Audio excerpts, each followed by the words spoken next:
Hello everyone. So, the new 5 million download celebration dungeon event is here and it is hard as heck.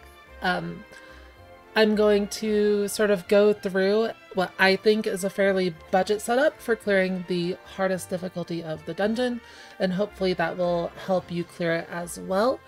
Even if you don't quite have the gear required for the hardest difficulty, the same strategy will still be applicable to easier difficulties, so, sort of clear the best one you can.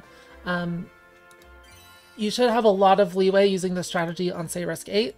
This will be focused around risk 10, so definitely do risk 10 if you can, but you should be able to do risk 8 if you have a max level team, even with mediocre gear, and so on. Now, this dungeon does have a gimmick where odd numbered floors, you can see they have this daytime background. The boss of them is a bird that does poison attacks.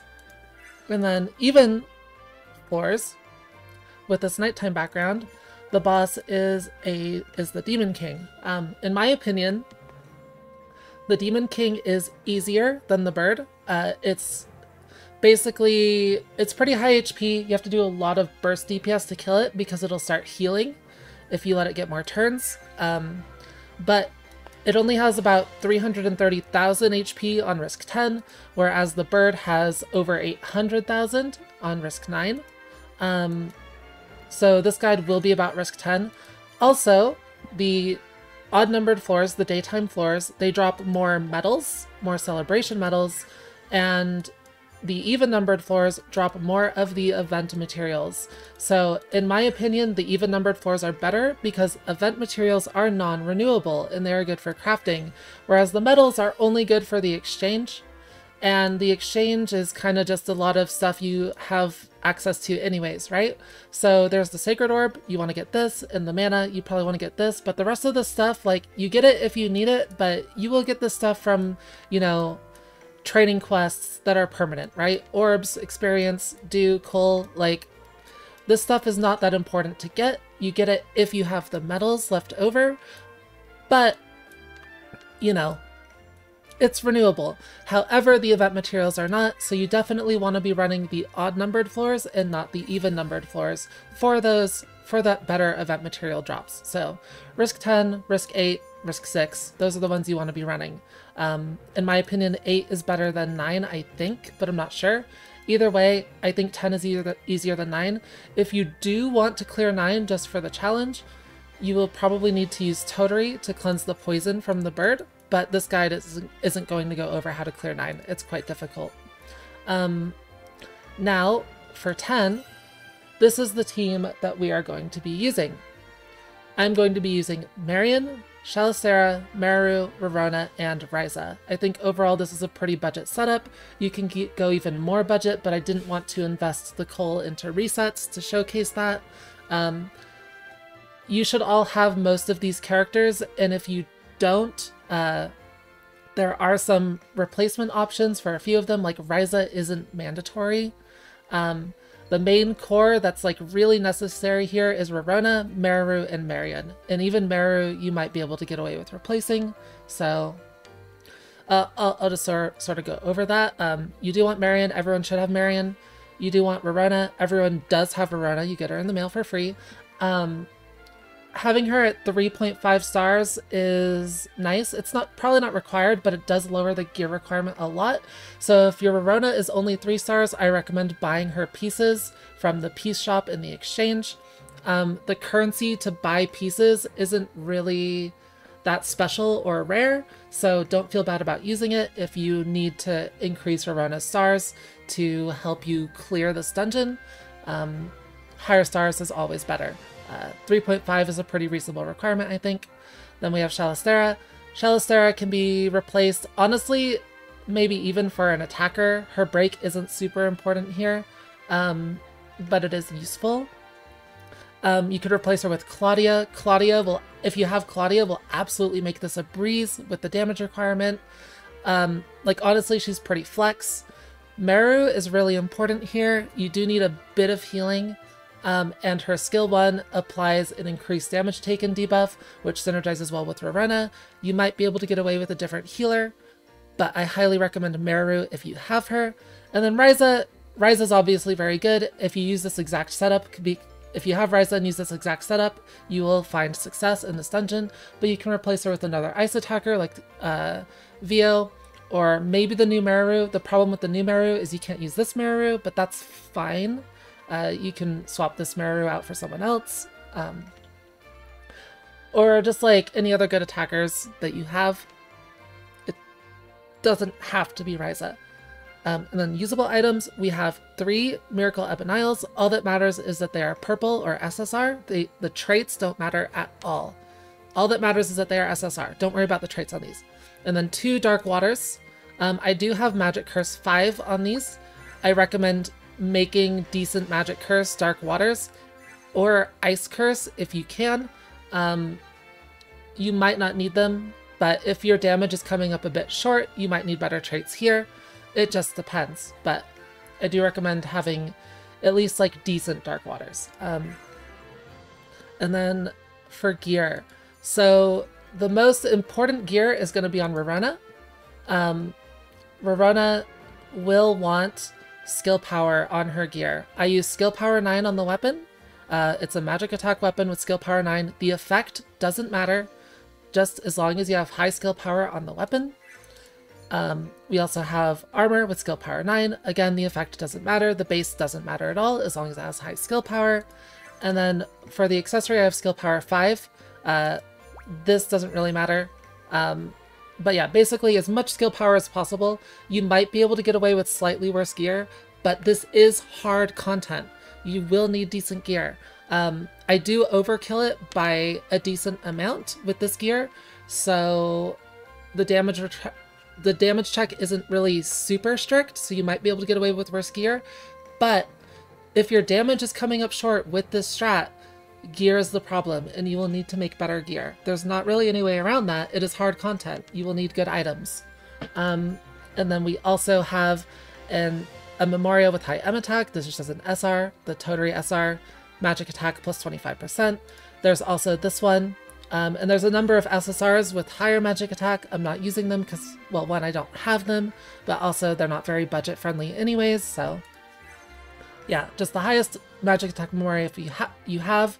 If you have to, you can use this one. Everyone has it. It's slightly worse, but this one will work. And then, yeah, you just want to make sure, you know, have a Rona with good gear, and if you have them, invest some Sacred Orbs into the X board. Every little bit of damage helps. And then for Ryza's gear is going to be a bit worse. I have skill power 5 here, basically. Skill power 8. Skill power 4 with magic damage boost, like it's whatever. So your other attacker's gear can afford to be a bit worse. I do have, yeah, Marion's gear is pretty bad. She only has stun 5 on the accessory, and then like a terrible defensive Memoria. So Marion's gear, completely terrible. Just, you want a bit of stun on her. More stun is helpful, but you don't need that much. Stera's gear doesn't really matter. Stera's totally replaceable. Main thing is she needs to be faster than Rowena. That's about it. And then Meru's gear, if you're making a lot of skill power gear, you should have left over recovery boost gear from that process. So just skill power doesn't matter here. Just whatever, as much recovery boost as you can get on Meru, so she has all recovery boost 5 in every slot. And the Memoria doesn't matter. This is the free top-up Memoria. It's nice, but again, it's not important. The only character where the gear is super important for this is Rowena and maybe Marion. Now, one more important thing you want to look out with your gear. This dungeon requires specific speed tuning to make the strat work. It's not more speed is better. You need like more specific speed values than that. So basically Rowena is slow. As long as her speed doesn't go too high, she's fine. So I have her about 238 here. You really don't want her getting too much above this, but slower is fine. But around here is good. And then everyone else, if Verona's at 238, you want everyone else at 256 or higher. So Ryza's going to be 256, Marion's 260. You do want Marion going first. Sarah can be a bit slower as long as she's faster than Verona. That's fine. And then we also have Marion around 256. So you really want to hit these speed values. It's okay if these characters are a little bit faster as long as Marion goes first. And you don't want them to be much slower. It's okay if Verona is slower, but basically what you're trying to do here is we're going to double stack items. And what this means is we're going to use buff items for Verona, and then we're going to try and get characters to act, you know, multiple times before Verona gets her second turn, so that we have items ready again for Verona on her second turn for the boss to do even more burst damage, and I'll show you what that looks like. So yeah, now that we've gone over the burst requirement, the team and everything, I will just go into the dungeon and sort of show you how to clear it. Hopefully I don't fail. That would kind of suck. There is a little bit of RNG here. Obviously for any strat that relies on burst panels, but it is fairly consistent overall, especially if you build your team right with the correct speed values. So let's just get into that and I'll sort of show you how it works. There are 3 battles in this dungeon, and the first 2 are kind of a joke, but you do want to make sure to be at more or less full HP after them, so, you know, there's a little bit of strategy that goes into that. And we just gotta wait for Marion to run up here real quick. And there are a couple gimmicks for the dungeon as well, which I will explain. These gimmicks will apply to all of the risk levels, so even the odd-numbered ones, which are different enemies. The first gimmick, you can see here that critical rate up. Every character in battle, every single turn, they get 20% crit rate in the stacks, and it's permanent, right? So after a couple turns, they will be at max crit rate. For this reason, Lightning Resna is not super valuable in this dungeon. They also get a stacking 5% HP regen buff. This won't be too important, but it does help your HP sustain a little bit. And yeah, this will stack up to 30% over time every turn. So we're just gonna break B, this bat here, so that it doesn't attack us, because our team is fairly squishy. We don't want to get hit too much. We do have that healer, but it's just a bit better to, you know, keep everyone alive. It is possible for your squishier characters like the breakers to get one shot if you're unlucky. And let's just go here, get the damage up on A, receive damage up, and we'll just be killing A with a mix of Ryza and Shally.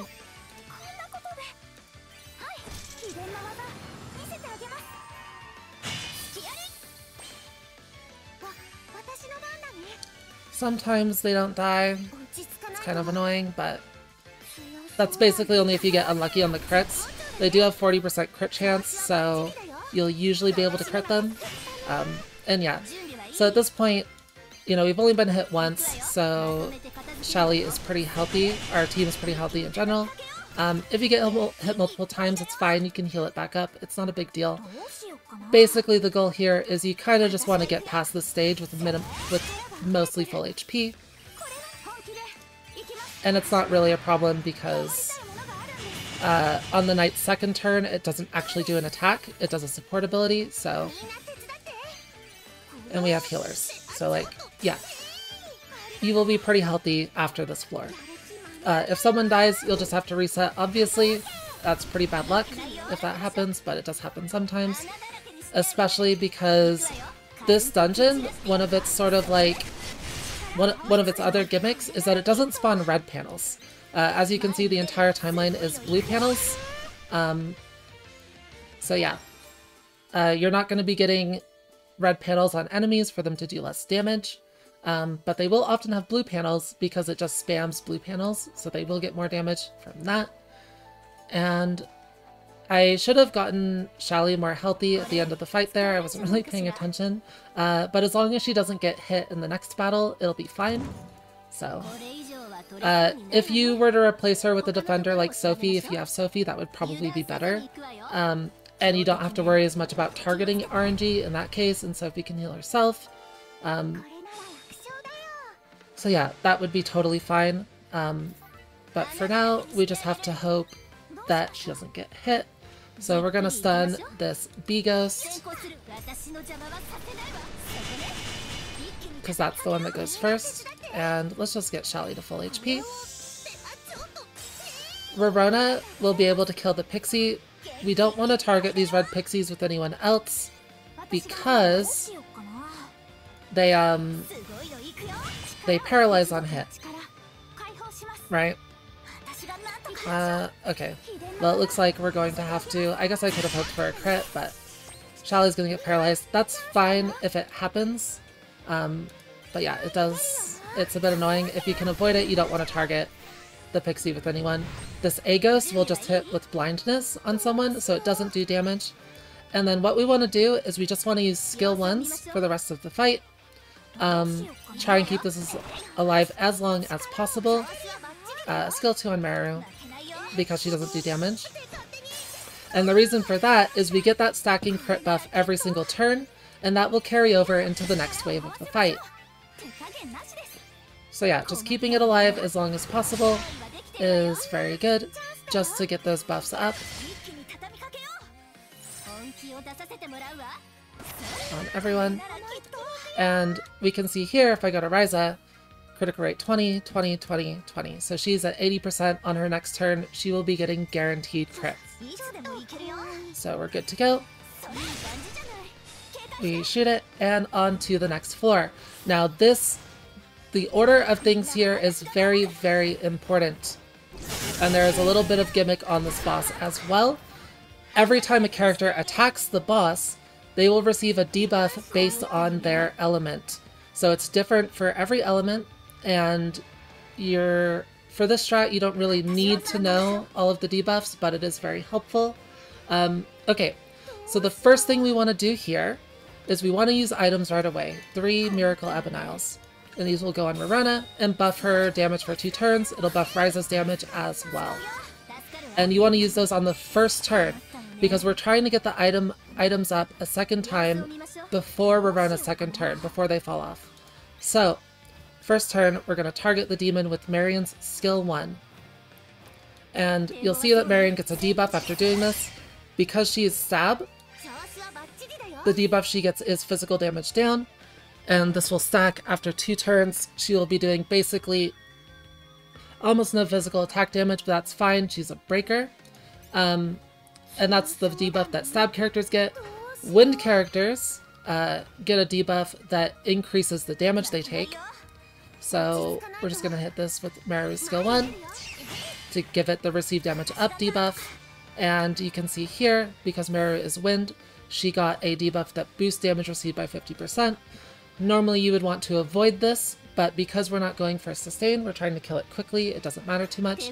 Now Ryza, we're going to use her skill 1, but very importantly, we want to target this blue fairy, because fire characters get reduced magic attack, and we're going to need Ryza's skill 2 to do damage to the demon later.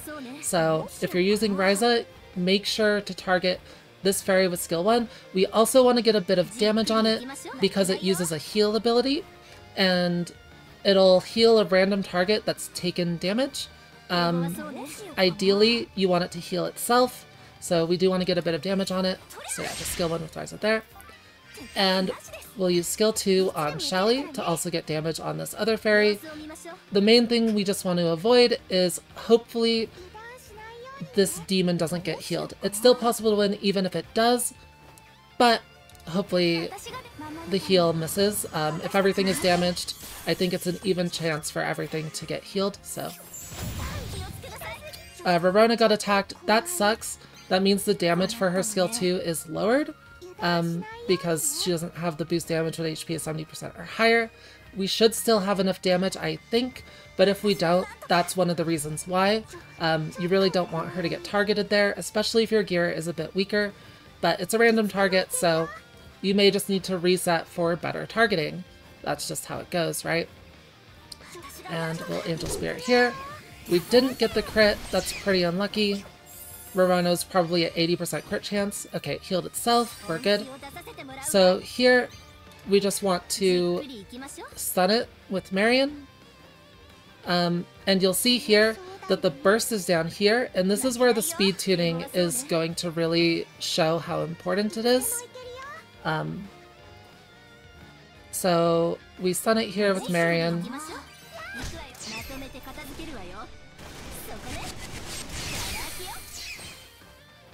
And then we hit it again with Meru, and you'll see that because of the speed, Meru goes again before Rorona. So pushing Rorona back on the timeline closer to this burst panel.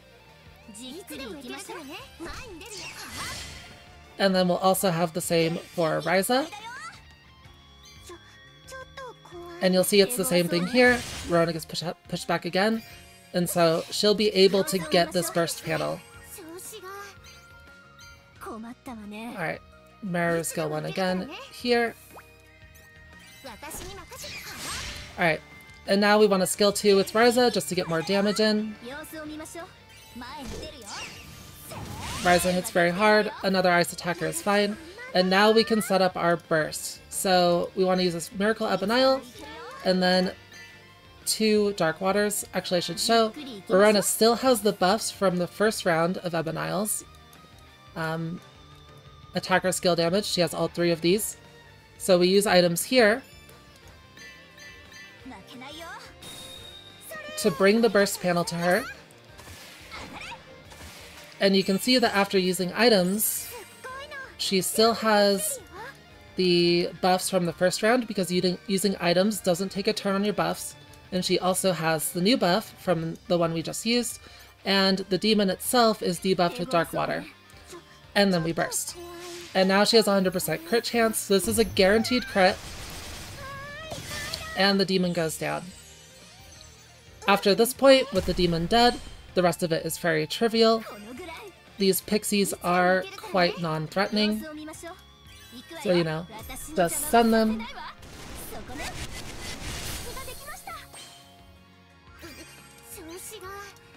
Do whatever you need to take them out. It'll be fine. They're pretty low HP already.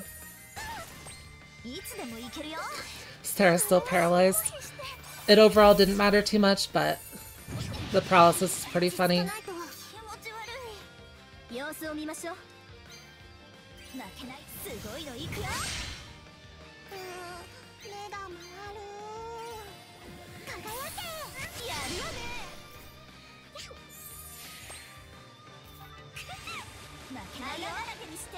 Alright, just stun this one, and it will die shortly. But yeah, the main thing is you just need to get the demon down first, and these are cake after. So, really important thing. I tried to go over it as neatly as I could. Basically, yeah, the important thing here is speed tuning and timeline manipulation. You really need to pay attention to where that burst panel is and get Rorona on that burst panel or right before it so that she can use items to get the burst panel, and you'll have a pretty easy time clearing this if you sort of follow the instructions. The important parts of the team comp are a fast single target breaker, so Marion's very good, Rorona of course, and Meru is very strong. The other 2 slots, as long as the speed is right, you can sort of use whoever. Claudia will make this super easy, Sophie's pretty good, Ryza is great, you can just copy my setup exactly if you have Ryza, and that should be about it for the dungeon. So I hope this was very helpful. I hope all of you will be able to make progress in clearing this, and also if you don't quite have the gear or damage requirement for risk 10, the same strategy will still work for risk 8. So, you know, if you're having trouble with risk 8, you can apply the strategy there. It should be basically the same, but a much easier damage check. And also, don't be afraid to use these elixirs, Elixir of Return, if you need to swap experience resources around for your units. Like if you don't have Rorona leveled, it's fine to invest this coal. Coal isn't really that important in the long run. Making sure your team works is much better than saving up for research, which you won't have done for over a year from now anyways. So like, yeah, don't be afraid to invest in these elixirs if you absolutely need to. Anyways, that's all from me. Hope you enjoyed the video, and I will see you in the next one. Bye-bye.